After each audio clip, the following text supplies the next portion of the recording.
Alhamdulillahirabbil alamin wassalatu wassalamu ala asrafil anbiya'i wal mursalin wa ala alihi washabihi ajmain.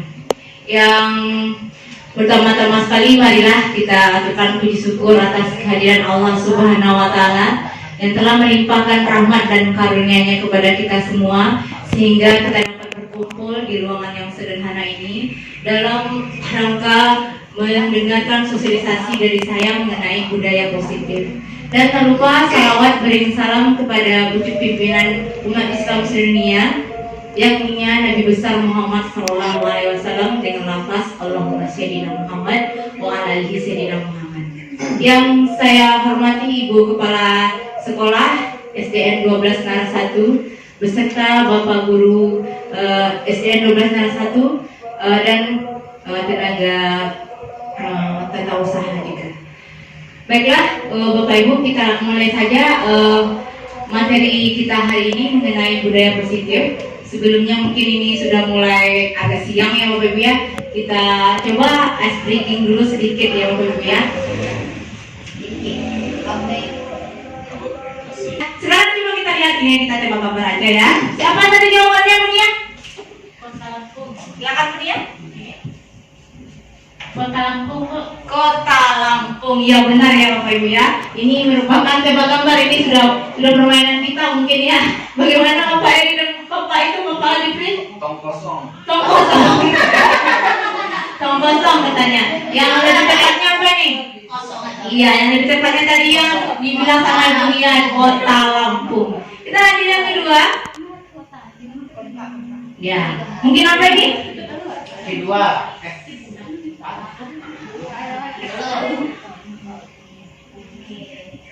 Lapisan kedua. Ya, silakan Bianti apa Bianti? Oke, lapisan kedua. Iya, benar sekali. Lapisan kedua. Udahan untuk Bianti dan Surya. Ya, adapun materi yang akan saya berikan hari ini itu mengenai budaya positif. Kita tahu ya Bapak Ibu guru semuanya bahwasanya budaya positif ini sangat dibutuhkan sekali dikembangkan oleh sekolah karena seorang pendidik perlu membiasakan budaya positif agar kelak melahirkan anak-anak yang memiliki karakter kuat, di mana di sini kita harapkan anak-anak itu memiliki nilai-nilai profil pelajar Pancasila lahir dan berkembang pada dirinya. Tentu saja hal ini tidak nampak pada saat kita melaksanakan hari ini, tapi akan nampak 3-5 tahun yang akan datang. Jadi apa saja yang harus dikuasai oleh seorang pendidik ini mengenai budaya positif itu sendiri? Kita lihat yang pertama itu ada pertanyaan pemantik di sini ya Bapak Ibu ya. Ada setuju atau tidak setuju. Mungkin dari satu orang nanti masing-masing bisa memberikan pendapatnya setuju atau tidak setuju dari ada 3 pertanyaan yang di depan. Mungkin dari siapa pertama dulu? Yang pertama, hukuman dapat mendisiplinkan anak. Setuju atau tidak setuju? Dari siapa yang Bapak Ibu? Mulai bisa? Lagi, Bu. Yang nomor 1. Setuju atau tidak setuju? Hukuman dapat mendisiplinkan anak.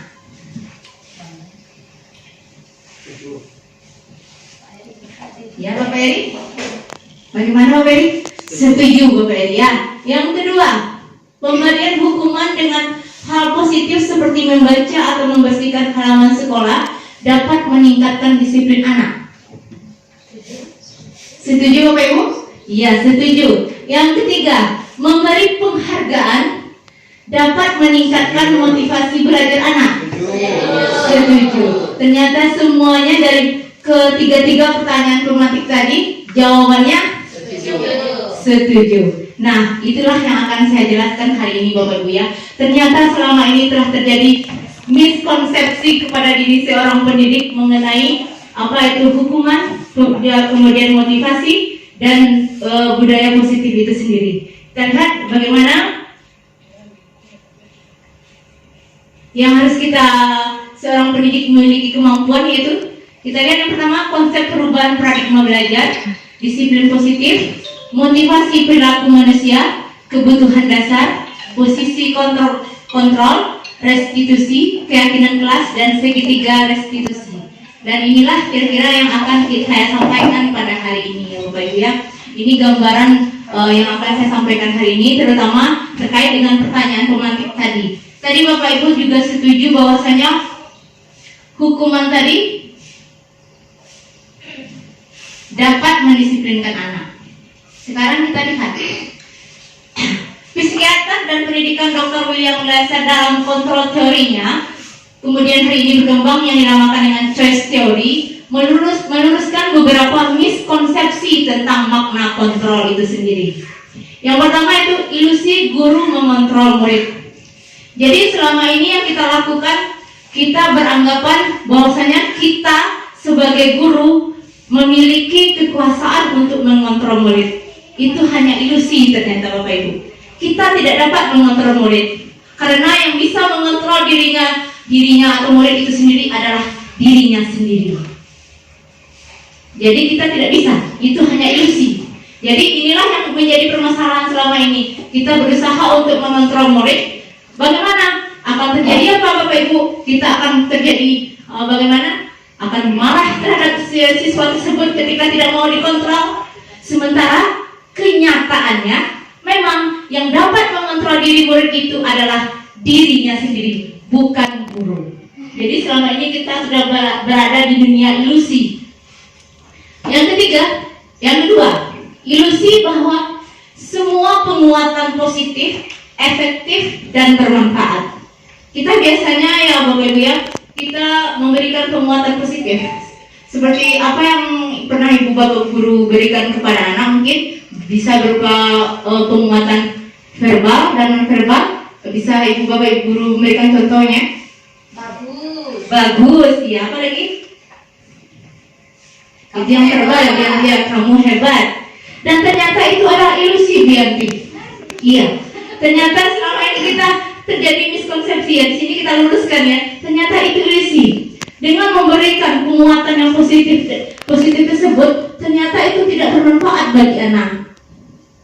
Ternyata yang kita lakukan itu dapat membuat si anak merasa ketergantungan dengan kita. Kalau tidak kita berikan penguatan, dia tidak akan melakukan apa yang menurutnya baik.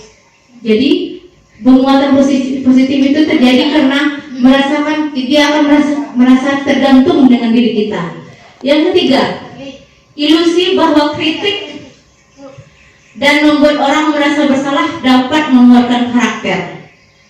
Contohnya selama ini kita telah memberikan jika anak berlaku sebuah kesalahan, maka kita akan memberikan pertanyaan kepada dia kenapa dia melakukannya. Kita akan membuat mereka merasa bersalah. Akan kita gali, apakah kamu tidak sayang dengan orang tua kamu? Ternyata itu tidak dibenarkan. Ternyata itu hanya ilusi.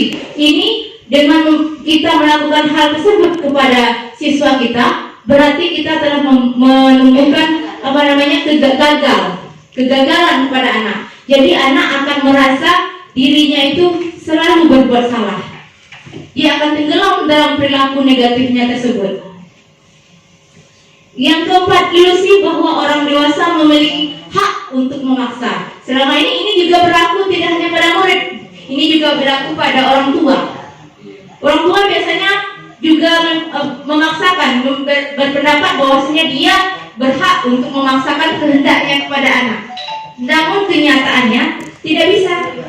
Ini hanya ilusi saja. Jadi bagaimana sekarang Bapak Ibu agar kita merubah paradigma kita dari stimulus respon ini ke dalam teori kontrol? Jadi kita harus sadar terlebih dahulu. Jadi untuk merubahnya ini itu bukan suatu hal yang mudah. Ini juga merupakan tidak semudah membalik telapak tangan. Ini kita lakukan perubahan sedikit demi sedikit. Jadi selama ini hanya ilusi saja. Kita lihat bagaimana cara kita ini yang dinyatakan perubahan paradigma stimulus respon teori kontrol ini atau teori pilihan. Kalau dalam stimulus respon realitasnya kebutuhan kita sama, tapi dalam teori kontrol realitas kebutuhan kita berbeda. Jadi masing-masing kita memiliki kebutuhan yang berbeda. Ada yang kebutuhannya tentang kebebasan, ada kebutuhannya untuk merasa senang, ada kebutuhannya yang untuk bertahan hidup. Masing-masingnya itu berbeda. Jadi setiap perilaku manusia itu, mereka melakukan perilaku itu pasti untuk memenuhi kebutuhannya. Jadi kita harus kenal dulu, kenapa seseorang murid itu melakukan tindakan pasti untuk memenuhi kebutuhannya. dan untuk tujuan yang dia yakini. Kemudian yang kedua, semua orang melihat hal yang sama. Kenyataannya, setiap orang memiliki gambaran yang berbeda. Yang ketiga, kita mencoba mengubah orang agar berpandang sama dengan kita. Kita berusaha memahami pandangan orang lain tentang dunia. Jadi kita tidak bisa memaksakan pandangan kita kepada orang lain, tetapi kitalah yang mencoba memahami pandangan orang lain tentang dunia. Contohnya saja, kita tidak bisa memaksakan kepada anak apa yang dapat oleh kita. Kita harus berusaha memasuki dunia anak itu. Kita tahu tujuan pendidikan itu adalah untuk mencapai anak yang merdeka. Merdeka dalam konteks di sini atau mengantarkan anak itu ke keselamatan dan kebahagiaannya. Jadi di sini Bapak Ibu, kita harus berusaha memasuki dunia berkualitas anak itu. Jika kita sudah masuk ke dalam dunia berkualitas anak, maka apapun bentuk budaya positif yang akan kita masukkan, dia akan turuti. Yang keempat, perilaku buruk dilihat sebagai suatu kesalahan. Tetapi kenyataannya, semua perilaku itu memiliki tujuan. Meskipun perilaku itu salah, pasti memiliki tujuan. Contohnya kemarin yang kejadian yang di sekolah kita ya Bapak Ibu ya, bagaimana 2 orang anak kita memiliki perilaku yang bisa dikatakan itu sudah tindakan kriminal, mencuri, tetapi ada tujuannya. Pasti ada tujuannya. Setiap perilaku itu ada tujuannya. Jadi di sini bagaimana kita sebagai seorang pendidik memahami tujuan dari mereka berbuat demikian. Kemudian kita kembalikan ke keyakinan dasarnya. Apa keyakinan? Apakah sudah benar tindakan yang dia lakukan? Dan kemudian nanti kita akan carikan bagaimana bagaimana konsekuensi dari kelakuannya itu. Apa saja yang sudah dilanggar dan apakah dia berusaha untuk mau berubah. Kemudian kita lihat lagi, saya bisa mengontrol orang lain. Kenyataannya kita tidak bisa mengontrol orang lain. Pemaksaan ada pada saat bujukan gagal. Saat kita gagal membujuk, kita paksa. Itu tidak bisa. Yang benarnya adalah kolaborasi dan konsensus menciptakan pilihan-pilihan baru. Yang terakhir, model berpikir menang kalah. Tidak ada menang dan kalah dalam dunia pendidikan. Dunia pendidikan itu bukan untuk berkompetensi. Jadi inilah dasarnya kenapa tidak adanya juara kelas di sekolah. Tidak ada menang kalah di dalam dunia pendidikan. Beda dengan berkompetensi. Contohnya kalau ada perlombaan, itu berbeda sekali. Kalau ada perlombaan, ada juara 1, 2, dan 3-nya. Kalau di dunia pendidikan tidak ada yang namanya juara 1, 2, dan 3. Tidak ada yang namanya reward. Tidak ada yang namanya penghargaan.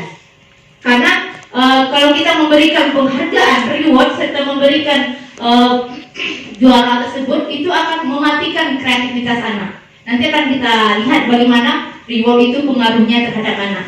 Kemudian yang benarnya model berpikir menang-menang. Jadi semuanya rata. Jadi mereka, anak kita itu memiliki karakteristik tersendiri, di mana mereka memiliki potensi-potensi yang berbeda. Jadi disitulah kita sebagai pendidik mengembangkan potensi yang ada pada anak sesuai dengan karakteristiknya yang unik tersebut.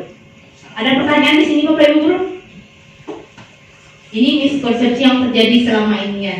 Jadi dari pertanyaan 3 pemantik tadi ternyata jawabannya adalah tidak setuju. Tapi nanti boleh Bapak Ibu memberikan tanggapan, boleh. Mungkin dari sini ada tanggapan? Ada pertanyaan? Kita lanjut? Lanjut. Kita lanjut ke disiplin positif. Disiplin itu berasal dari bahasa Latin yaitu disiplina, yang artinya belajar. Yang makna dari dasar kata ini itu berkonotasi dengan disiplin diri murid-murid. Itu sesuai dengan yang disampaikan oleh Socrates dan Plato. Disiplin diri itu membuat orang menggali potensinya menuju sebuah tujuan apa yang dihargai. Jadi di sini untuk disiplin itu kita tahu ya Bapak Ibu ya. Sebenarnya selama ini yang ada di pemikiran Bapak Ibu, disiplin itu adalah apa? Pasti yang seperti yang di bawah ya Bapak Ibu ya. Sesuatu yang dilakukan seorang pada orang lain untuk mendapatkan kepatuhan. Seperti itu ya. Jadi tujuan kita mendisiplinkan anak pasti supaya mereka patuh. Itu yang ada di pikiran kita. Tapi yang sebenarnya disiplin yang dimasukkan di sini adalah belajar. Bagaimana anak-anak itu belajar mengembangkan nilai-nilai kebajikan yang ada, yang sudah dipercaya oleh dirinya, dipakainya dalam kehidupan sehari-hari. Bukan tujuannya untuk supaya dia patuh. Yang lebih penting sini kata kuncinya adalah bagaimana kita melahirkan motivasi intrinsik dari dalam diri anak itu, bukan dari motivasi eksternal. Jadi memang sadar mereka melakukannya dari dirinya sendiri, bukan dari orang lain. Jadi kita dapat menghubungkannya disiplin dengan ketidaknyamanan. Jadi mereka merasa tidak nyaman, apalagi kalau disiplin itu tidak berkaitan. Contohnya ya Bapak Ibu ya, kita di saat anak kita terlambat sekolah atau terlambat masuk ke dalam kelas, kita suruh apa misalnya? Iya, bawa bunga. Itu tidak terkait dengan terlambatnya siswa, tidak terkait disiplinnya itu Bapak Ibu. Jadi menurut Bapak Ibu apa yang lebih tepat ya kalau kita untuk mendisiplin anak itu lebih baik kita hubungkan pelanggaran yang dilakukannya dengan konsekuensi yang akan kita berikan. Misalnya saja kalau di jam olahraga seorang anak terlambat, bisa saja nanti Pak Adipri memberikan konsekuensi lari 5 kali lapangan. Itu wajar karena di jam olahraga. Tapi kalau anak kita terlambat masuk ke kelas kita tugasi juga dengan lari 5 kali lapangan, itu tidak nyambung disiplinnya dengan konsekuensinya. Jadi kita usahakan disiplin itu sendiri konsekuensinya menyambung dengan apa yang melakukan pelanggaran tadi. Yang kita lihat, kita lanjut lagi. Motivasi perilaku manusia. Tadi sudah saya jelaskan bahwasanya setiap tindakan yang dilakukan oleh seseorang pasti ada tujuannya. Tujuannya yaitu untuk memenuhi kebutuhannya. Kita lihat apa saja yang memotivasi seseorang untuk bertindak. Yang pertama, untuk menghindari ketidaknyamanan atau hukuman. Jadi ini motivasi yang pertama. Jadi ada anak-anak kita itu yang selalu datang ke sekolah tepat waktu, ternyata motivasinya tidak dari dalam dirinya. Dia takut nanti kena hukum, dia takut nanti disuruh bawa bunga, dia takut nanti dimarahi oleh guru. Itu namanya masuk ke dalam motivasi eksternal, motivasi dari luar. Yang kedua, untuk mendapatkan imbalan atau penghargaan dari orang lain. Ketika kita memberikan reward kepada anak yang selalu dapat 100 di dalam matematika atau mendapat nilai 100 saat kita memberikan kuis, itu baru dia mau belajar. Baru dia segera menyelesaikan apa yang kita suruh. Berarti motivasi yang kedua mereka berlaku adalah karena mengharapkan imbalan atau penghargaan. Itu termasuk ke dalam motivasi eksternal, dorongan dari orang lain. Tetapi yang diharapkan di sini di dalam budaya positif ini, yang ketiga ini yang diharapkan untuk menjadi orang yang mereka inginkan dan menghargai diri sendiri dengan nilai-nilai yang mereka percaya. Yang ketiga ini adalah motivasi yang lahir dari dirinya sendiri. Jadi dia mau jadinya orang seperti apa? Dia percayanya yang nilai-nilai yang baik itu yang bagaimana? Seperti itu. Ada pertanyaan Bapak Ibu? Bagaimana Ibu Kepala? Ada yang ragu? Jadi yang dibutuhkan, yang menggerakkan manusia itu yang tiga ini Bapak Ibu.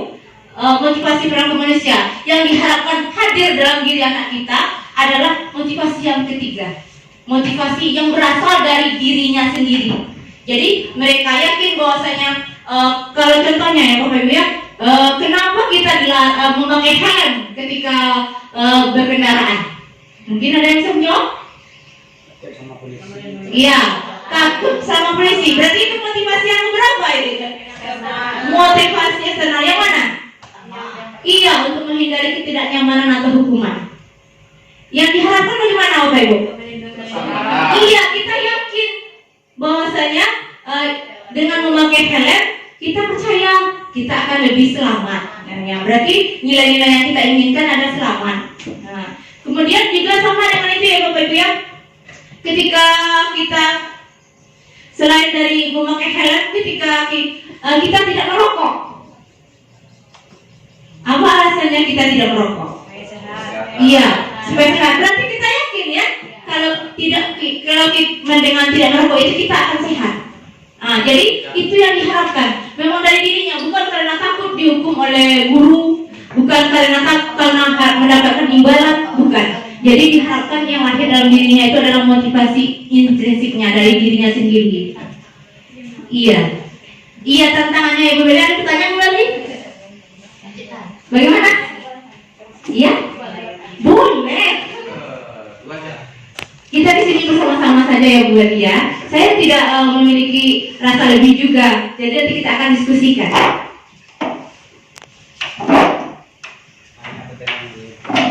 Terima kasih kepada kami ya atas kesempatannya.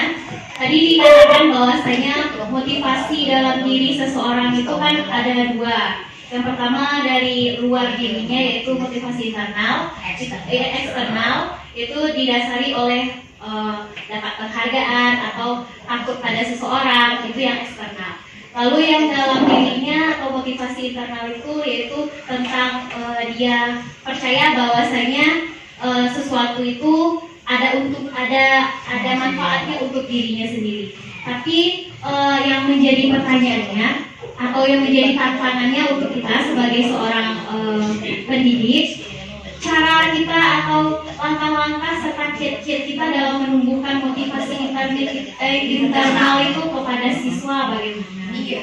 Terima kasih. Ya, ini sama juga dengan pertanyaan yang ditunggu-tunggu ya Bapak Ibu ya. Bagaimana kiat-kiat kita untuk memunculkan motivasi internal dari dalam diri siswa itu sendiri? Salah satunya yang pertama itu Bu Beli ya. Kita nanti akan memperkenalkan nilai-nilai kebajikan kepada anak. Kita akan jelaskan langkah-langkahnya. Kita jelaskan apa saja nilai-nilai kebajikan. Kemudian nanti sama juga kita akan cobakan ya Bu Beli ya, bagaimana kita membuat keyakinan kelas. Jadi di sana kita bisa minta curah pendapat kepada anak-anak. Berarti nanti kita juga dapat mengetahui apa saja yang diinginkan oleh anak, nilai-nilai yang bagaimana yang diinginkan oleh seorang anak. Kita yakin dan percaya bahwa semua anak itu pasti tidak ada yang menginginkan yang namanya nilai-nilai negatif. Ya mereka kan seperti yang kita tahu, mereka itu sudah memiliki garis-garis samar yang dibawanya sejak lahir. Kita sebagai pendidik hanya bisa menebalkan tanpa bisa merubah kodrat yang dibawanya sejak lahir itu. Kita hanya sebagai fasilitator di sini. Jadi yang selama ini juga itu miskonsepsi juga, kita telah menganggap anak itu merupakan kertas kosong, itu miskonsepsi ya Bapak Ibu ya. Anak itu tidak kertas kosong. Anak itu sudah lahir dengan memiliki garis-garis samar yang ada dalam dirinya. Kita sebagai pendidik hanya bertugas menebalkannya saja sesuai dengan, dan kita juga tidak dapat merubah kodratnya. Jadi kalau dia jagung, kalau kita nanti dia jagung itu tidak akan kita bisa rubah menjadi padi. Itu mustahil sekali. Jadi di sini untuk menjadi orang yang mereka inginkan itu caranya adalah memang adanya kolaborasi antara guru, orang tua dan lingkungan sekitarnya. Bagaimana kita memberikan suri tauladan juga kepada anak-anak untuk bagaimana dengan tidak memberikan reward tadi Ibu Beli, dengan tidak memberikan tidak memberikan hukuman, tetapi lebih mendekati konsekuensi, kecuali nanti kalau tindakan kriminal itu beda lagi. Ya, jadi dengan itulah langkah-langkah awalnya, dengan tidak memberikan hukuman.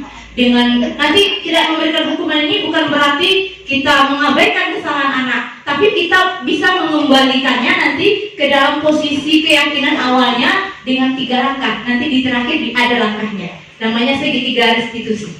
Iya, itu cara kita untuk mengembalikan motivasi internalnya. Karena kita tahu yang seperti yang saya katakan tadi, apapun perilaku dari orang itu pasti memiliki tujuan untuk memenuhi kebutuhannya. Bagaimana Bu Beli? Sejauh ini nanti kita bahas Bu Beli ya. Kita lihat ya, ini yang miskonsepsi selama ini yang paling dagingnya ya Bapak Ibu ya, dihukum oleh penghargaan. Hah? Kenapa bisa penghargaan itu ternyata adalah sebuah hukuman Bapak Ibu? Ya, bahwa penghargaan itu berlaku sama dengan hukuman. Dalam arti meminta atau memujuk seseorang melakukan sesuatu untuk memenuhi suatu tujuan tertentu dari orang yang meminta atau memujuk. Dorongan eksternal dan akan ada faktor ketergantungan. Beberapa dampak dari pemberian penghargaannya itu ini ada beberapa dampaknya. Ini yang dikemukakan oleh Ahmad. Yang pertama, pengaruh jangka pendek dan jangka panjang. penghargaan itu pengaruhnya hanya jangka pendek. Jadi mereka melakukan sesuatu itu tidak dengan kemauannya. Jadi sifatnya hanya sementara. Hanya ketika kita berikan penghargaan, mereka mau melakukannya. Tetapi ketika tidak kita berikan penghargaan lagi, mereka akan bertindak kembali ke semulanya lagi. Jadi memang penghargaan itu adalah suatu hukuman jadinya. Yang kedua, penghargaan itu tidak efektif. Yang ketiga, penghargaan itu dapat merusak hubungan. Kenapa pula bisa merusak hubungan? Iya, kan ketika kita memberikan penghargaan kepada salah satu siswa yang lain itu akan merasa iri. Jadi itu akan merusak hubungan. Jadi kalau Bapak Ibu juga bersikeras mau memberikan penghargaan, boleh, tapi berikanlah penghargaan untuk semua siswa. Jadi tidak akan merusak hubungan. Penghargaan itu mengurangi ketepatan. Penghargaan menurunkan kualitas. Penghargaan mematikan kreativitas. Penghargaan itu menghukum, dan penghargaan dapat mengurangi motivasi intrinsik. Ini sudah jelas bahwasanya kita dengan memberikan penghargaan, maka yang motivasi yang akan muncul itu adalah motivasi dari luar saja, dari dirinya tidak. Dia hanya mengharapkan penghargaan atau pujian dari orang lain. Jadi tidak dari dalam dirinya sendiri. Contohnya saja, mungkin kita lihat penghargaan itu menghukum. Apa yang penghargaan itu menghukum? Mungkin mau menjelaskan? Tidak? Ya seperti ini. Kita tahu ya, contohnya saja di kelas 7 Berika ya. Kalau kelas 1 sekarang sudah masuk menulis Berika. Sudah mulai menulis, ya. Sudah mulai meniru. Ketika mereka sudah berhasil menirukan sesuatu, contohnya menirukan apa mereka? Menirukan tulisan, dan mereka merasakan nampak oleh kita di wajahnya betapa senangnya dia ketika mampu menirukan tulisan tersebut. Lalu kita berikan kalimat bagus sekali, itu sudah masuk menghukum. Kita telah menghilangkan yang cerianya dari anak itu ternyata. Jadi ketika mereka ceria itulah penghargaan dari dirinya. Jangan ditambahkan oleh kita bagusan atau tidak. Itu adalah penghargaan untuk dirinya. Ketika dia senang, jadi kalau ketika dia senang kita tambahkan dengan penghargaan dari kita, itu dapat mematikan atau menghukum. Ada pertanyaan apa Ibu? Jadi selama ini bagaimana perasaannya Bapak Ibu dengan penghargaan itu sendiri? Berarti berbeda ya dengan Iya. dulunya dielu-elukan kasih Iya. Yang pengaruh dari penghargaan tersebut. Jadi penghargaan Iya. sama dengan hukuman. Iya, sama dengan hukuman. Jadi sekarang kita kurang-kurangi yang jadi yang kita harapkan adalah lahir dari dirinya sendiri, motivasi itu. Ada dikenal dengan motivasi internal. Iya. Iya. Bagaimana kira-kira itu yang Pak Ibu ya? Iya, dalam SKP penghargaan reward untuk siswa. Tapi itu sudah diteliti lagi berartinya indikatornya itu ya. Aksi nyata untuk Kota Pariaman mungkin berbeda dengan untuk program kebajikan atau apresiasi. Selain karena penghargaan itu merupakan hukuman, jadi apa yang bisa kita lakukan? Ini yang bisa kita lakukan Bapak Ibu. Yang pertama, beri pengakuan secara khusus kalau memang mau juga memberikan pengakuan. Kemudian beri pengakuan itu secara pribadi. Kemudian beri pengakuan kepada semua murid. Jadi sama seperti tadi ya Bapak Ibu ya. Jadi karena penghargaan itu dapat membuat apa namanya tadi? Yang untuk yang nomor 3. Iya, merusak hubungan. Nah, jadi karena dia dapat merusak hubungan, jadi kalau kita mau memberi pengakuan kepada semuanya, iya. Kemudian beri pengakuan secara konsisten. Kemudian kita fokus pada prosesnya. Contoh pengakuannya itu apa? Iya, contoh pengakuan dari semua muridnya. Kita Khusus. iya, kalau yang beri pengakuan secara khusus itu memang iya Ibu ya seperti yang kita berikan dalam kompetensi, salah satu kompetensi misalnya di sana. Ada 3 orang siswa kita yang lolos ke tingkat provinsi kemarin yang Metia Tafis, ya kan, itu mendapatkan penghargaan dari Kota Pariaman. Itu tidak apa-apa, itu memang kompetensi kita tampilkan di depan saat upacara bendera. Itu kan khusus. Iya, kita tunjukkan kepada anak-anak bahwasanya ini adalah namanya kalau kita berusaha, ya salah satu contoh ya Bu Yanti, berusaha untuk melakukan yang terbaik sesuai dengan nilai yang kita yakini, kita akan memperoleh penghargaan. Jadi penghargaan di sini bukan dalam dunia pendidikan, penghargaannya dalam bentuk kompetensi. Iya. Kita lihat contoh pengakuannya. Kita lihat cara-caranya. Ini contohnya yang Ibu ya. Kemarin saya perhatikan rasa empatimu besar sekali pada saat menolong murid baru di kelas. Nah, jadi kita tidak mengeluarkan kata-kata bagus lagi. Ini contoh kata-katanya. Saya menghargai kepedulianmu pada saat kamu membantu teman-temanmu di tugas kelompok. Kemudian, terima kasih untuk rasa tanggung jawabmu pada saat kamu memungut kertas-kertas yang berserakan di lantai. Ini contoh kata-kata yang bisa kita ambil ya Bian ya dan teman-teman semuanya. Jadi tidak yang selama ini kan kita berikan pujian-pujian ya Bian ya, berupa pujian. Jadi kita bisa tukar saja dengan kalimat yang lebih positif, ya, dengan ucapan yang lebih positif. Nah, kita ambil lagi apa itu restitusi. Restitusi itu sendiri adalah proses menciptakan kondisi bagi murid untuk memperbaiki kesalahan mereka sehingga mereka bisa kembali pada kelompok mereka dengan karakter yang lebih kuat. Jadi maksudnya di sini yang dibutuhkan itu bukan hukuman, tetapi restitusi. Bagaimana kita bisa mengembalikan kondisi murid itu kembali ke kelompoknya dengan lebih kuat lagi karakternya. Dia tahu apa rasa kesalahannya, dia tahu apa keyakinan yang telah dia langgar, dia tahu bagaimana cara memperbaikinya. Itu yang diharapkan. Jadi kesalahan berasal dari dirinya lah yang tahu alasannya, dan kita harus meyakini apa yang harus mereka perbaiki, dan kita membuat kesepakatan dengan siswa-siswa yang melakukan pelanggaran tersebut. Restitusi juga merupakan proses kolaboratif yang mengajarkan murid untuk mencari solusi untuk masalah mereka. Jadi mereka lah yang mencari solusi dari masalah mereka, bukan kita. Tapi dengan pertanyaan-pertanyaan.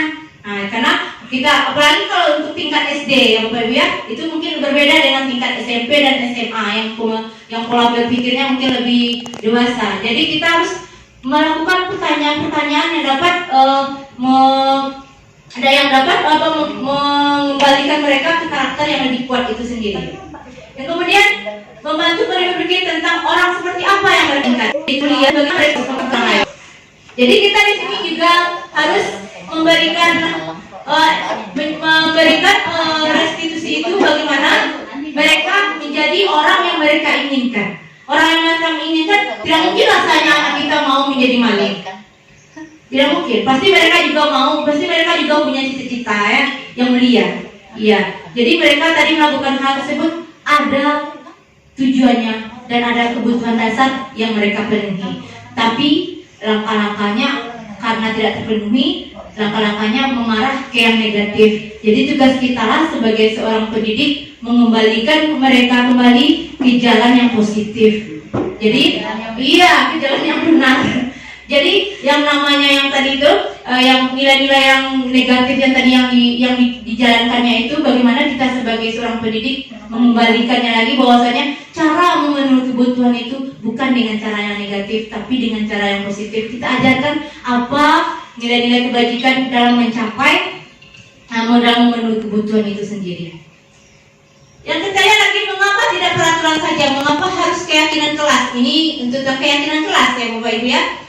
Mengapa kita memiliki peraturan harus menggunakan helm bila mengendarai kendaraan roda 2? Tadi sudah dijawab ya Bapak Ibu ya, karena untuk keselamatan. Mengapa kita memiliki peraturan 3M menggunakan masker, mencuci tangan, dan menjaga jarak 1,5 meter? Kenapa? Ayo. Iya, bagaimana Ibu ini? Silakan dijawab. Untuk keselamatan dari Iya. Iya. Silakan dibacakan pertanyaannya dan dijawab. Mengapa kita memiliki peraturan 3M menggunakan masker, mencuci tangan, dan menjaga jarak 1,5 meter? Yang mana tujuannya untuk melindungi diri kita atau keselamatan diri kita? Iya, juga untuk melindungi diri kita dan keselamatan kita. Yang ketiga, mungkin ada dari Bapak Ibu lainnya, mungkin dari Ibu Tia. Mengapa kita memiliki peraturan harus datang tepat waktu pada saat mengikuti pelatihan?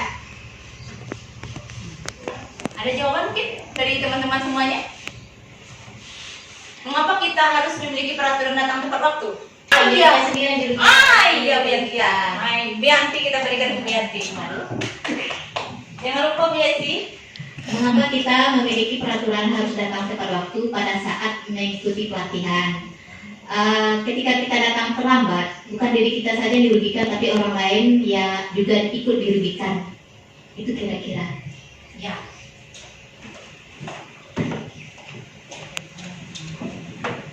Berarti dari jawaban semua tadi itu merupakan motivasi dari diri kita sendiri. Nah, itu yang namanya motivasi intrinsik. Jadi itulah yang diharapkan tumbuh dan berkembang di dalam jiwa anak-anak didik kita.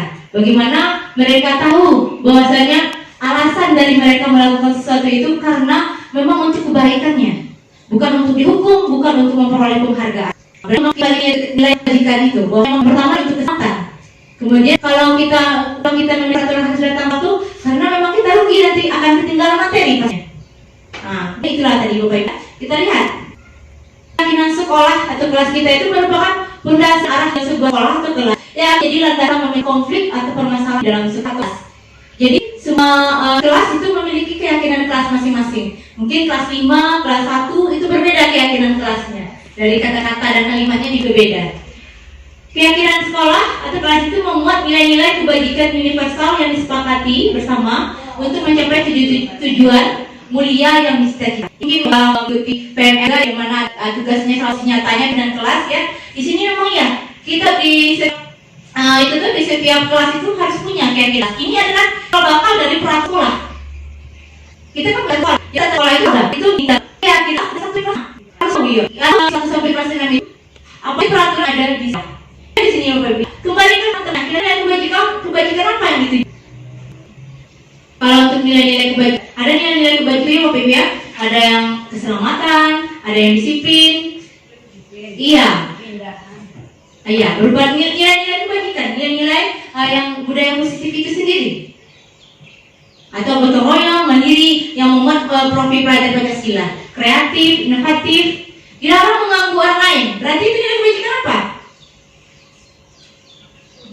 Iya, menghargai orang lain. Hadir di sekolah 15 menit sebelum pembelajaran dimulai. Disiplin.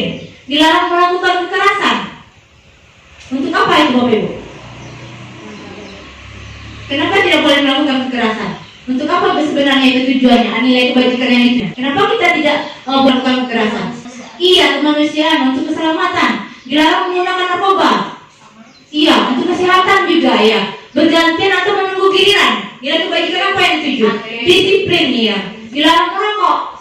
Kesehatan dan keselamatan. Gunakan masker. Iya, nilai kebajikan yang dituju keselamatan dan kesehatan juga. Berjalan di kelas atau koridor. Tidak berlarian. Iya, nilai keselamatan juga yang dituju.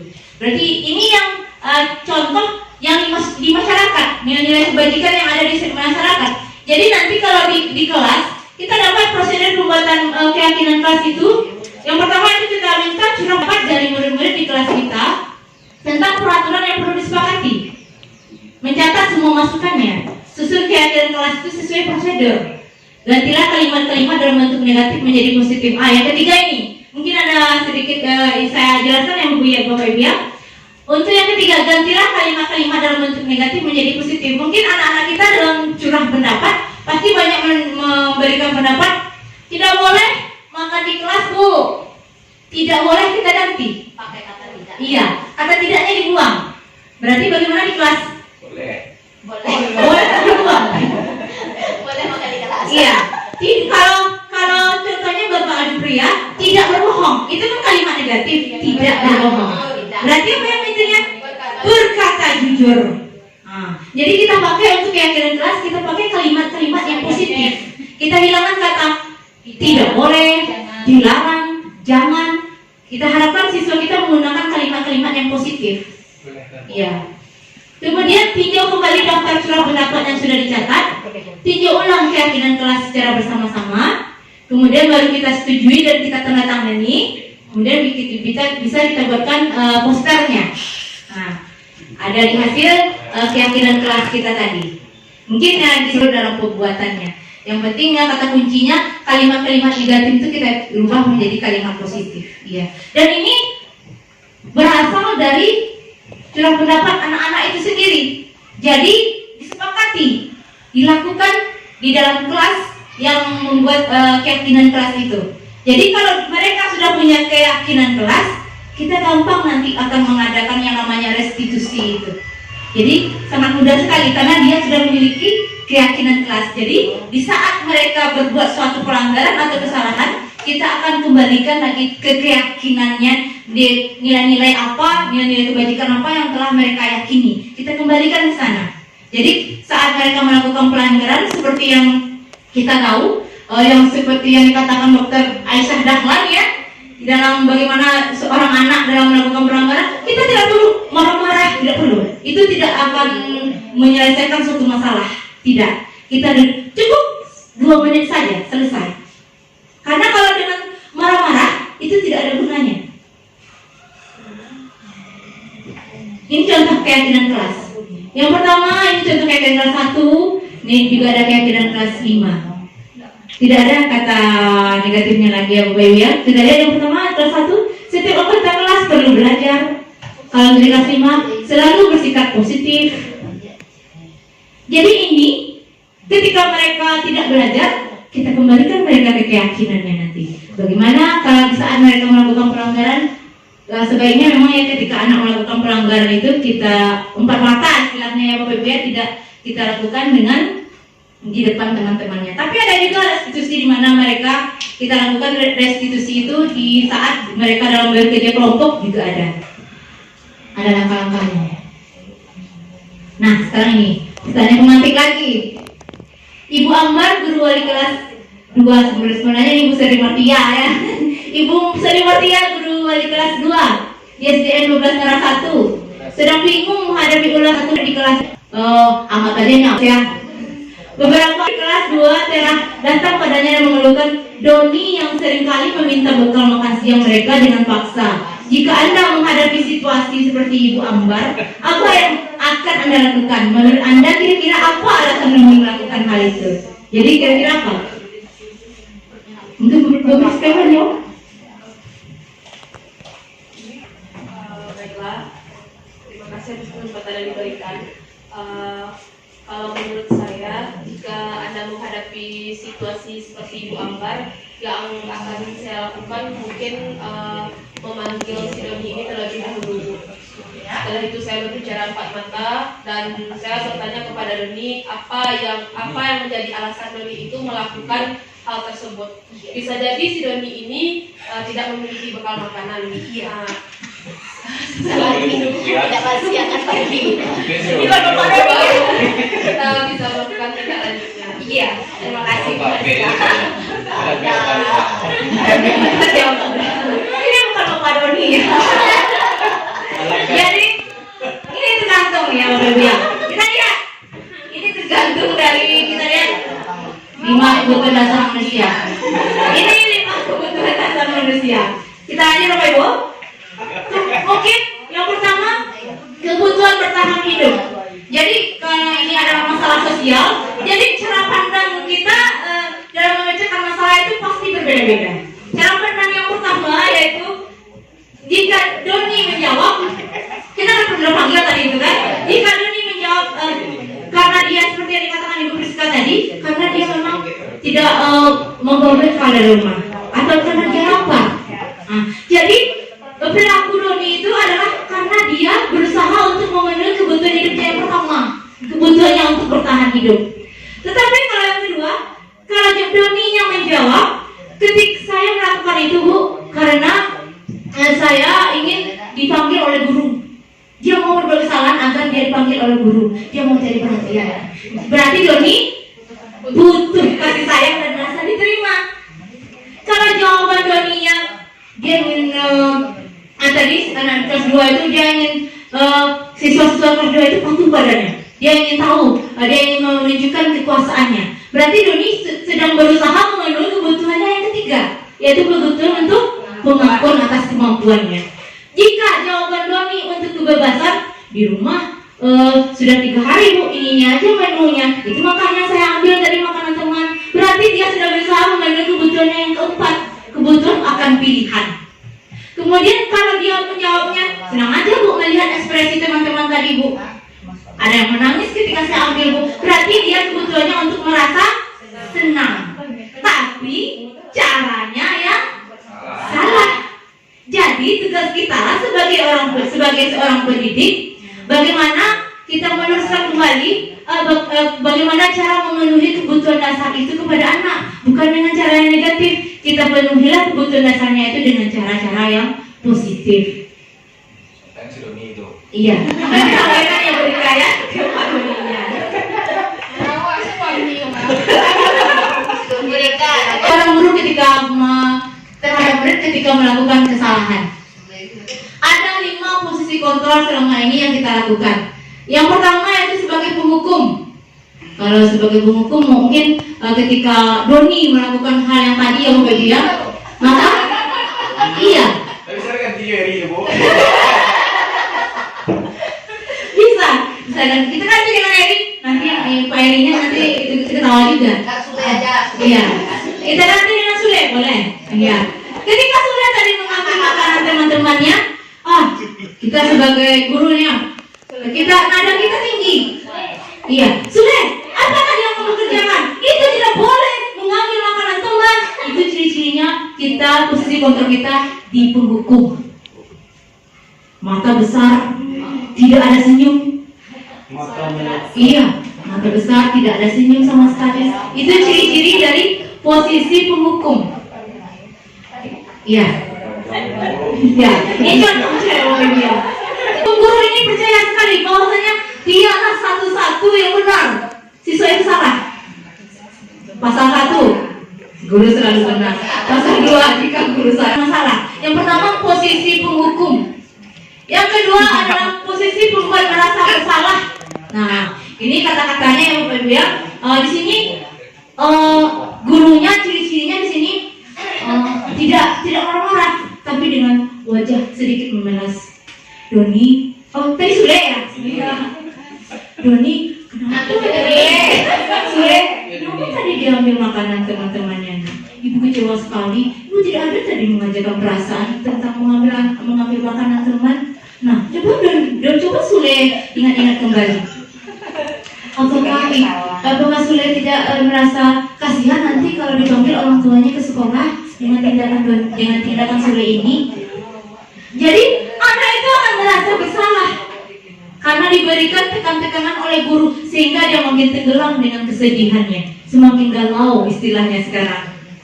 Dia akan terpuruk karena selalu dibuat merasa bersalah oleh sang guru. Ini posisi yang kedua Ibu-Bapak ya, membuat rasa bersalah. Ini tipe-tipe kita juga sebenarnya dalam memecahkan masalah siswa. Sudah kita alami. Sekarang nanti kita rasakan kita sekarang sedang berada di posisi yang mana? Posisi penghukumkah? Pembuat rasa bersalahkah? Apa yang ketiga? Teman. Posisi teman. Kalau teman ini idola dari semua murid ini.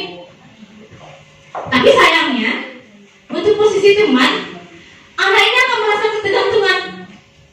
Ini mungkin ini yang sering saya lakukan. Kalau saya ini berada di posisi ini sekarang, posisi sebagai teman. Jadi merasa ketergantungan. Ketika diganti gurunya, dia tidak mau mendengarkan guru tersebut. Hanya mau mendengarkan kata kita. Ketika gurunya diganti, dia tidak mau mendengarkannya. Jadi dia menganggap hanya gurunya itulah. Karena gurunya mungkin saat mereka melakukan kesalahan, ayo bantu. Ini contoh kata-katanya ya Bu ya. Ayo ingat tidak bantu Bapak selama ini. Ya sudah, kali ini tidak apa-apa. Nanti Ibu bantu bereskan. Jadi ibu gurunya di sini tidak memberikan konsekuensi atas kesalahan yang diberikannya, tapi dia paham aja gitu. Nah, nanti buat lagi ya. Nanti sekarang kamu tidak mau PR ya. Nanti selesaikan ya jam istirahat. Seperti itu. Jadi anak-anak tidak merasakan kembali ke identitas yang awalnya. Jadi dia merasa gurunya itu temannya saja. Ini posisi yang ketiga. Yang pertama sebagai penghukum, pembuat rasa bersalah, sebagai teman. Yang keempat yaitu posisi pemantau. Kita lihat di sini posisi pemantau. Kalau posisi pemantau ini tidak marah-marah, tapi dia tegas. Ketika Sule mengambil makanan temannya tadi, sudah peraturan apa yang kamu langgar tadi? Tidak menghargai teman Pak. Apa konsekuensinya? Membawa konsekuensinya? Mengganti makanan teman. Ya sudah, mengganti makanan temannya. Seperti itu saja. Itu posisi pemantau. Apa tata tertib peraturan di sekolah itu? Laksanakan, lakukan. Tidak ada namanya istilahnya pandang bulunya. Jika murid melakukan pelanggaran, ya konsekuensinya jelaskan. Anak tidak dikembalikan ke keyakinannya, tidak. Hanya sebatas itu saja. Ini pelanggaran, ini konsekuensinya. Lakukan. Seperti itu. Ini posisi pemantau. Posisi yang didamba-dambakan yang ini Bapak Ibu. Manajer. Ini yang harus berkembang dan tumbuh dalam diri seorang pendidik, posisi manajer. Di mana guru berbuat sesuatu bersama dengan murid, mempersilahkan murid mempertanggungjawabkan perilakunya, mendukung murid agar dapat menemukan solusi atas permasalahannya sendiri. Seperti yang disampaikan Ibu Priska tadi. Kita panggil dia, kita tanya alasannya. Kemudian kita tambahkan, ada tambahannya nanti ya Bapak Ibu ya. Nah itu namanya langkah segitiga restitusi. Ahli manajer, murid diajak untuk menganalisis kebutuhan dirinya maupun kebutuhan orang lain. Berkolaborasi dengan murid bagaimana memperbaiki kesalahannya. Nanti kita berkolaborasi dengan murid, kenapa alasannya berbuat demikian, kita tanyakan, kemudian apa usahanya untuk memperbaikinya. Kalau bisa memang lahir dari dirinya. Dia tahu, dia berbuat kesalahan, dia tahu. Alasannya dia tahu, caranya pun dia tahu. Karena seperti yang saya sampaikan di awal, bahwasanya apapun perlakuannya pasti memiliki tujuan untuk memenuhi kebutuhannya. Tujuannya untuk memenuhi kebutuhan. Jadi kita sebagai pendidik, bagaimana tujuannya itu memang tujuan untuk memenuhi kebutuhan hidup, untuk memenuhi kebutuhannya itu tidak yang negatif. Jadi itu tadi. Jadi posisi yang didambakan itu posisi manajer. Kemudian kita lihat apa saja yang dilakukan oleh seorang posisi manajer ketika seorang anak melakukan kesalahan. Ini yang namanya segitiga restitusi. Yang pertama itu menstabilkan identitas. Yang kedua, validasi tindakan yang salah. Yang ketiga, menanyakan keyakinan. Tujuannya menghasilkan murid yang mandiri dan bertanggung jawab dan mengembangkan anak-anak yang memiliki karakter kuat sesuai profil pelajar Pancasila. Ya, kita lihat ya Bapak Ibu ya, bagaimana contoh dari restitusi itu sendiri. Berniati ya Pak. Yang di depan. Iya, ini sabar ya. Ini skenarionya.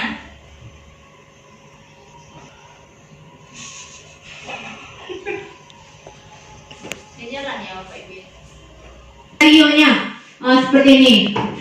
Pada saat belajar kelompok, tiba-tiba saja Fioni, di sini kita ambil Fioni kemarin yang bunyinya ya. Fioni marah-marah sampai akhirnya dia menendang meja. Dia marah-marah sambil menendang meja, kemudian dia menangis. Jadi di sini kebetulan di sini kelas saya sendiri ya. Kemudian itu ya saya kebetulan setelah jam istirahat itu berbunyi. Jadi saat jam istirahat itu dipanggil empat mata. Jadi langkah-langkahnya seperti ini. Langkah yang segitiga restitusi itu ya Bapak Ibu ya. Menstabilkan identitas. Jadi kalimat-kalimat pendukungnya seperti ini untuk menstabilkan identitas. Fioni, tadi Ibu lihat kamu marah-marah di kelas saat belajar kelompok.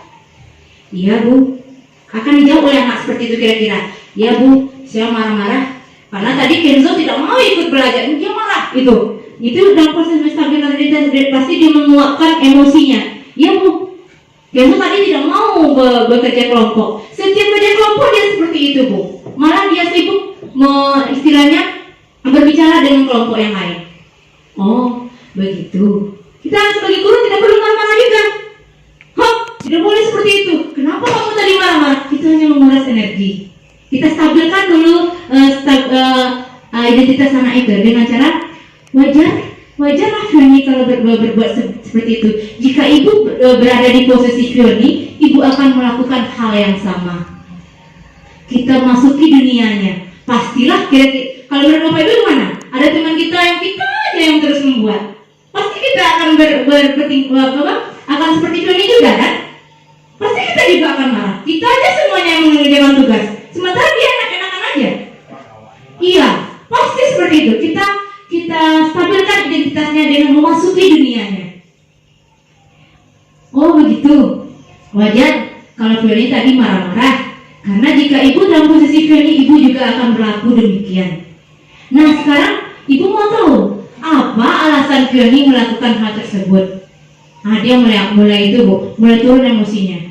Ya karena tadi dia tidak mau mengerjakan tugas, dan saat Fioni mengerjakan tugas, dia malah enak-enakan bicara dengan itu. Jadi kita pancing dengan pertanyaan. Jadi Fioni merasa tidak adil. Iya bu, saya merasa tidak adil karena kerja kelompok itu kan harus dikerjakan bersama bu.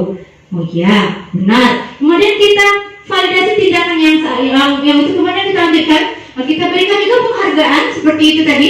Kita berikan kita berikan bukan penghargaan ya bu ya. Kita stabilkan juga identitasnya. Ibu menghargai tindakan kamu dengan tidak melakukan hal yang lebih buruk lagi dengan memukul si Kenzo. Nah, begitu. Kadang ada anak-anak yang lebih buruk lagi kelakuannya kan, kita naikkan tingkatnya itu. Kemudian untuk validasi tindakan yang salahnya, kita tanya. Jadi menurut Fioni, apa keyakinan kelas yang sudah kamu langgar? Dia akan jawab nanti Bapak Ibu. Dia sadar sendiri dengan pertanyaan kita tadi. Jadi kita tidak perlu marah-marah, tidak perlu. Kita lakukan langkah-langkah segitiga restitusi ini dalam menyelesaikan masalah dengan siswa. Tapi mungkin akan tidak tampak langsung berhasil, apalagi di SD 12 Nara 1 ini. Itu butuh perjuangan yang sangat kuat sekali, saya paham banget itu. Untuk SD 12 Nara 1, langkah segitiga restitusi ini sudah saya lakukan selama hampir 1 bulan, memang belum nampak hasilnya Bapak Ibu. Tapi saya yakin dan percaya, sedikit demi sedikit lama-lama akan menjadi bibit. Kalau kita yakin dengan apa yang kita kerjakan, insya Allah semuanya akan berbuah manis. Mungkin tidak 1 atau 2 orang saja, mungkin dalam 1 tahun bisa hanya atau 1 2 orang saja, itu alhamdulillah sudah kita melakukan hal yang namanya telah melakukan perubahan yang namanya berpihak kepada murid tadi. Kemudian kita tanyakan keyakinan kelasnya. Saya sudah melanggar tadi bu, tidak menghargai teman dan berbicara kotor. Oh, jadi menurut kamu penting berbicara sopan itu? Ya bu, penting kalau menurut saya. Jadi kalau menurut keyakinan kamu, kita tanyakan lagi yang ketiga, menanyakan keyakinannya. Jadi apa keyakinan kamu yang harus kamu lakukan ketika marah? Kalau saya marah, saya harus lebih sabar bu dan menahan emosi. Itu jawabannya yang kita harapkan ya. Jawaban yang kita harapkan kadang kan tidak ada yang anak-anak menjawab tidak sesuai dengan yang kita harapkan. Karena selama 1 bulan ini yang saya lakukan jawabannya hanya seperti ini saja. Itu yang saya temukan. Tapi saya tidak itu juga ya Bapak Ibu ya. Saya berusaha menggali lagi. Harus tingkat sabar, tingkat dewa. Kemudian tanyakan keyakinannya. Ya harus sabar bu. Jadi kamu bersedia memperbaiki diri, bersedia. Apa langkah-langkahnya? Dia sendiri yang menemukan langkah-langkahnya. Dengan bersabar, menahan emosi bu. Dan kalau Kenzo melakukan hal itu lagi, saya akan lapor ke ibu. Setuju ya? Setuju. Dah selesai. Kita kembalikan dia lagi ke kelas. Sampai situ aja bu. Jadi kalau anak-anak melakukan kesalahan, gunakan saja segitiga restitusi ini. Karena kalau kita gunakan segitiga restitusi ini, kita akan menghasilkan murid yang mandiri, bertanggung jawab, sadar akan kesalahannya sendiri, dicarinya solusinya sendiri, bukan solusinya dari kita. Karena kan biasanya kebiasaan kita mencarikan solusi untuk anak. Habis itu dia tak itu dulu ya. Nah, seperti itu. Kita harapkan keluar dari mulutnya langkah-langkah yang akan dia lakukan itu. Keluar dari mulutnya. Itu yang namanya memaksimalkan motivasi intrinsik yang ada pada anak. Nah, demikian ya Bapak Ibu ya. Mungkin yang ditunggu-tunggu ini yang terakhir oleh Bapak Ibu. Iya, oleh Bapak Ibu semuanya. Jadi mungkin mungkin dari Bapak Ibu semuanya ada yang mau merefleksikan dari pemaparan saya tadi. Mungkin ada mungkin satu saja perwakilannya dari apa tadi yang saya paparkan tadi. Mungkin ada dari Bapak Ibu yang mau merefleksikan bagaimana perasaan Ibu tadi setelah saya mensosialisasikan disiplin budaya positif ini. bagaimana perasaannya, apa saja yang telah Ibu dapat peroleh dari pemaparan saya tadi, dan untuk kedepannya kira-kira Bapak Ibu guru maunya bagaimana? Nah, mungkin bisa dengan menggunakan referensi FFP. Ya, silakan. Iya, silakan Bu Yanti atau Bu Yanti atau Bu Triyanti boleh. Bu Kepala pun boleh. Kenapa harus Bu Yanti sama Bu Yanti? Pak Edi pun diharapkan seperti itu. Bu Yanti selalu yang ke depannya. Nah, Ayo, Weli. dapat. Ayo, Pak, ini. Bismillahirrahmanirrahim. Terima kasih kepada Bu Afni atas kesempatannya. Untuk refleksinya, sebenarnya saya cukup termotivasi ya Bu Afni ya. Dan apresiasi sekali buat Bu Afni atas ilmu yang sudah disampaikan. Mungkin bisa saya terapkan nantinya ke depannya untuk mungkin persoalan yang akan dihadapi ke depannya di kelas. Bahwasanya dalam diri siswa itu sudah sebenarnya bukan seorang anak itu bukan terlahir seperti yang dulu-dulu kan dibilang kalau seorang anak itu terlahir seperti kertas kosong yang akan kita isi, tetapi sebenarnya itu diskomunikasi kita ya, miskonsepsi selama ya. ini. Sebetulnya seorang anak itu sejatinya dia sudah membawa garis-garis tipis yang sudah ada dan melekat di dalam dirinya, dan tugas kita lah sebagai seorang pendidik untuk bisa menebalkan garis-garis tipis itu dan bisa mengembalikannya ke keyakinan awalnya kepada nilai-nilai kebajikan yang sudah kita tanamkan dari awal berdasarkan kesepakatan kelas yang sudah kita sepakati bersama. Bahwasanya kita yakin dan percaya dengan adanya segitiga restitusi tadi, bahwasanya kita selalu berpihak kepada peserta didik kita. Kita tidak menghakimi siswa kita, tetapi kita lebih mendampingi dia dan mengarahkan dia ke arah yang benar, ke jalan yang lurus tadi ya Bu Afni ya. Sehingga saya yakin dan percaya walaupun dalam 1 tahun tingkat keberhasilannya atau presentasinya keberhasilannya tipis sekali, tapi saya yakin dan percaya ibarat air yang meneteskan pada sebuah batu itu makin lama akan terlihat bekasnya. Mungkin hanya itu yang bisa saya sampaikan Bu Afni. Saya kembalikan kepada Bu Afni. Iya. Terima kasih banyak refleksi yang cukup bagus ya Bapak Ibu ya. Itu sudah mewakili perasaan Bapak Ibu semuanya. Mungkin ada yang mau menambahkan? Kelas olahraga, Bu. Iya, Ibu kelas olahraga Ibu Yanti ada yang mau menambahkan? Bagaimana tadi perasaannya Bu Yanti tentang Bu Yanti tentang bagaimana hukum penghargaan itu merupakan suatu hukuman? Mungkin ada tambahannya? Iya, iya. Atau bagaimana? Saja lah Pak. Iya, nggak apa-apa. Terima kasih atas kesempatan yang diberikan. Di sini untuk sebagai refleksi dari pemaparan Ibu Afni tadi yang ditangkap itu tentang macam-macam ya tadi, ada penguatan, ada motivasinya ada eksternal, internal, ada segitiga restitusi. Jadi di sini ya mungkin ilmu yang kita peroleh dulunya dibandingkan dengan sekarang, jadi berbanding terbalik gitu. Kalau dulu itu harus dimasukkan penguatan, berikan upload. Sekarang malah itu jadi merupakan sebuah hukuman bagi anak gitu. Jadi bingung juga jadinya untuk memperoleh ilmu yang sekarang yang baru lah istilahnya gitu lah. Jadi dari pemaparan tadi, semoga kita semua ini yang dapat ilmu-ilmu baru sekarang, yang dulunya kita peroleh ilmu yang seperti dulu itu, kita laksanakanlah yang seperti ini gitu, yang bisa melaksanakan segitiga restitusi tadi. Jangan langsung memberikan bentakan, jangan langsung memberikan cap kepada anak-anak begini, anak begitu. Mari kita dalami, masuki dunianya gitu, dunia anaknya gitu. Terima kasih, dan itu yang bisa saya sampaikan. Kepala akhir. Kepala asli. Udah. Kepala asli berarti. Ya sudah diwakili, Bu Kepala merasa sudah terwakili. Ya begitulah tadi ya Bapak Ibu guru semuanya, pemaparan sosialisasi, pemaparan diseminasi,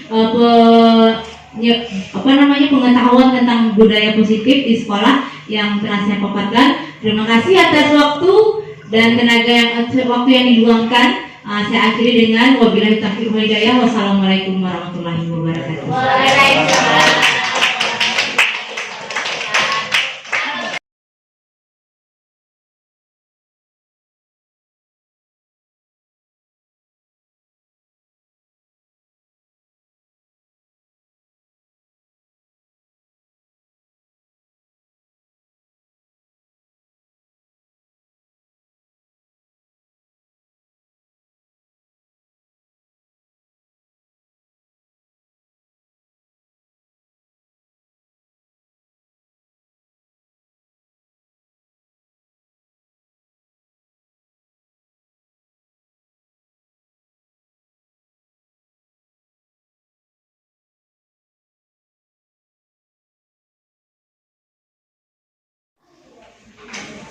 Assalamualaikum warahmatullahi wabarakatuh.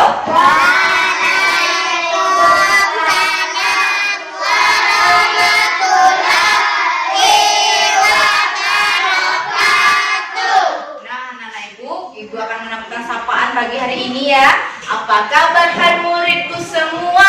Baik. Apa kabar hai muridku semua? Baik. Apa kabar muridku? Apa kabar guruku? Bagaimana kabarmu hari ini? Baik, sehat, semangat, ramah, ceria, luar biasa. Nah, alhamdulillah semuanya dalam keadaan sehat ya. Nah, anak-anak ibu, hari ini kita akan membuat yang namanya keyakinan kelas. Anak-anak ibu tahu apa itu keyakinan kelas? Tidak. Ya, belum tahu keyakinan kelas. Jadi, nah, keyakinan kelas itu bisa kita lihat dari contohnya itu seperti mirip-mirip dengan tata tertib yang ada di sekolah kita. Sudah pernah mendengar tata tertib di sekolah kita? Sudah. Apa saja contohnya tata tertib yang kamu tahu? Iya. Siapa yang masih ingat? Iya, di sekolah. Iya, bukan tata tertib upacara. Tata tertib upacara ada juga ya. Kalau di sekolah bagaimana? Kalau datang ke sekolah bagaimana? Iya, Zi? Datang tepat waktu. Datangnya harus tepat waktu. Dan apa lagi Pak? Memakai seragam sesuai jadwal. Bagus, memakai seragam sesuai jadwal. Ya itu tadi apa lagi Pak? Mematuhi guru. Mematuhi perkataan guru. Nah itu mungkin contoh-contoh yang pernah kalian dengar. Nah untuk hari ini kita akan membuat keyakinan kelas. Kenapa harus keyakinan kelas? Karena keyakinan kelas diharapkan nanti kalian dapat menanamkan nilai-nilai kebajikan, nilai-nilai kebaikan yang ada di dalam diri kita. Dan kita bentuk dalam suatu bentuk kesepakatan. Kesepakatan ini antara guru dengan muridnya. Kesepakatan antara kamu dengan teman kamu. Jadi dalam bentuk apa? Dalam bentuk apa keyakinan kita? Kesepakatan. Masih ingat pelajaran pendidikan Pancasila kita mengenai keputusan bersama? Masih. Apa itu keputusan bersama kemarin? Siapa yang masih ingat? Fioni? Apa? Masih ingat keputusan bersama? Repan? Iya, itu contohnya. Fioni? Dibuat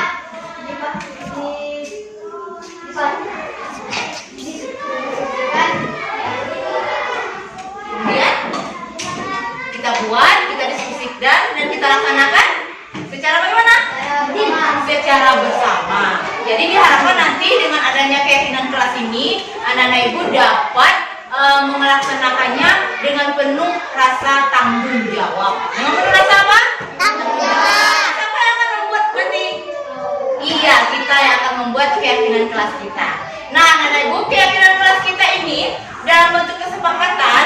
Nanti contohnya bisa seperti ini. Contohnya bisa contoh menghargai sesama teman. Apa nilai-nilai yang baik yang anak-anak ibu percaya? Bisa menghargai teman atau bisa bagaimana? Berkata jujur atau tidak boleh datang terlambat atau jangan berkata-kata kotor.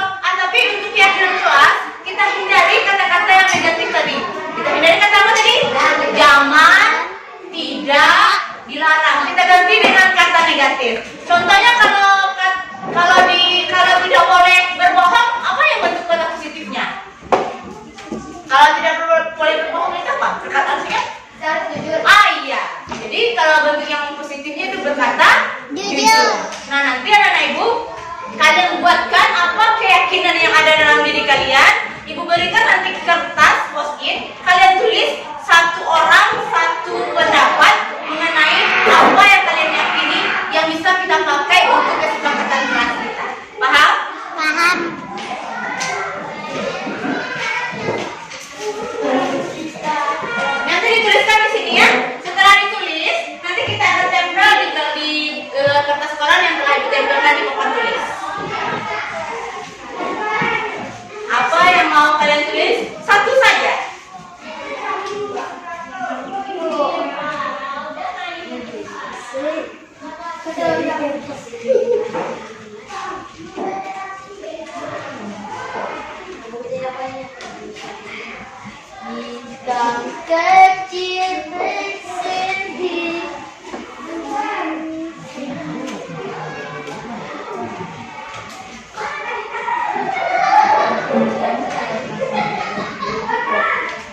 tidak boleh, dilarang, jangan. Kita ganti. Ya nanti, bentar ya. Kita tempel nanti sama-sama. Silakan yang sudah selesai tempel di sini. Ayo nanti selesai saya tempel di sini nanti. Ayo maju ke depan. Lupa TK ya.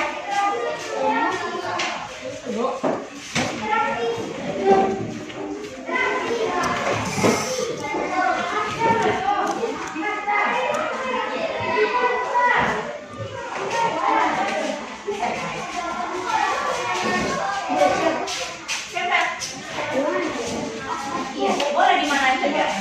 Dari susun rapi-rapi boleh juga. Kenapa? Nanti kalau ada yang sama, kita akan ambil yang sama itu kita jadi kelompok. Kenapa Pak? Silakan ditempel. Satu-satu ya tempelnya ya nak ya. Antri dulu ya. Tempelkan dulu. Satu-satu ya. Siapa mau sama? Nanti yang sama itu kita ambil satu.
Kita tunggu baik dan Manda ya.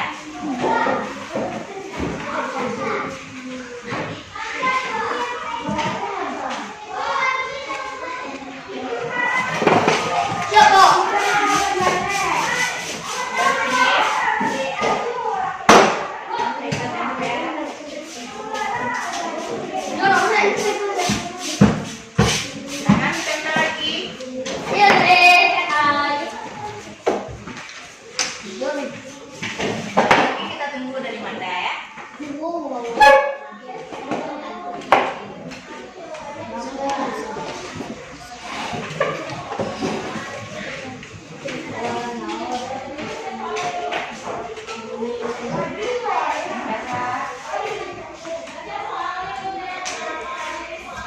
Ya, silakan duduk. Ini sudah selesai ditempel semuanya. Nanti lihat di sini ada beberapa dari kalian yang membuatnya ada yang sama. Jadi kita ambil satu saja. Di sini ibu lihat ya, ada yang sama di sini. Berkata jujur, ada. Lihat. Untuk berkata jujur. Untuk berkata jujur ada 4. Nah, jadi kita ambil satu saja. Berkata dengan jujur. Ya, kita lihat lagi. Menghormati guru.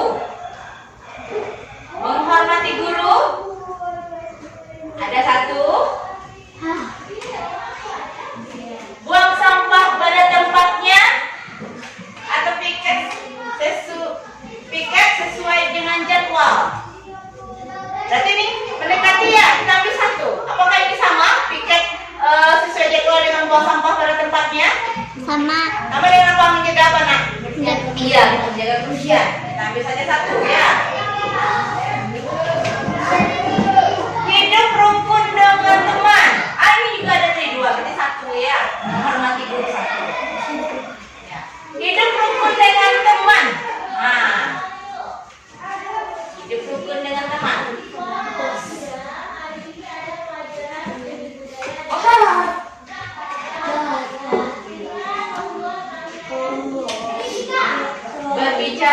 santun.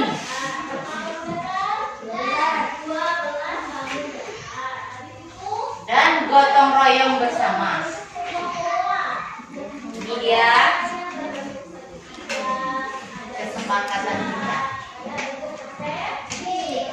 Nah, dari 14 kesepakatan kita tadi, ada yang sama ternyata pendapatnya. Jadi tinggal berapa lagi? 6. Yang 6 itu apa? Bacakan ya. Ini adalah dari kalian ya. Berkata jujur. Iya. Menghormati guru. Membuang sampah pada tempatnya. Hidup rukun dengan teman. Gotong royong bersama dan berbicara santun. Berarti ini adalah kesepakatan kelas kita, kesepakatan kelas atau keyakinan kelas 4 SDM 12 Naras 1. Ada berapa? Ada 6. Berkata jujur, menghormati guru, buang sampah pada tempatnya, hidup rukun dengan teman, gotong royong bersama, dan berbicara santun. Kita sudah sepakat ini ya? Sepakat yang ini? Sepakat kita menggunakan yang ini? Sepakat tidak?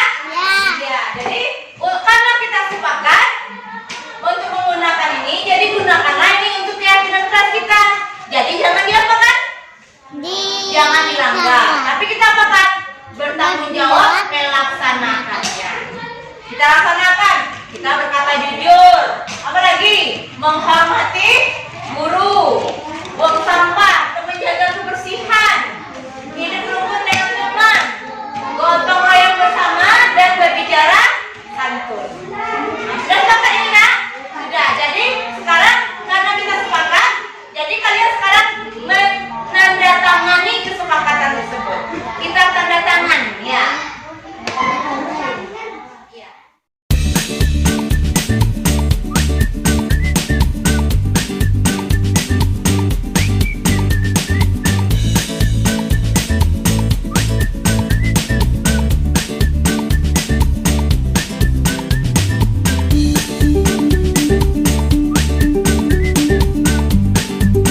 4 SDN 12 Narasatu. Assalamualaikum warahmatullahi wabarakatuh. Saya Azwan Nabila Zumri, siswa kelas 4 SDN 12 Narasatu. Saya senang sekali membuat keyakinan kelas sama Bu Afni. Saya senang sekali membuat keyakinan kelas bersama Bu Afni.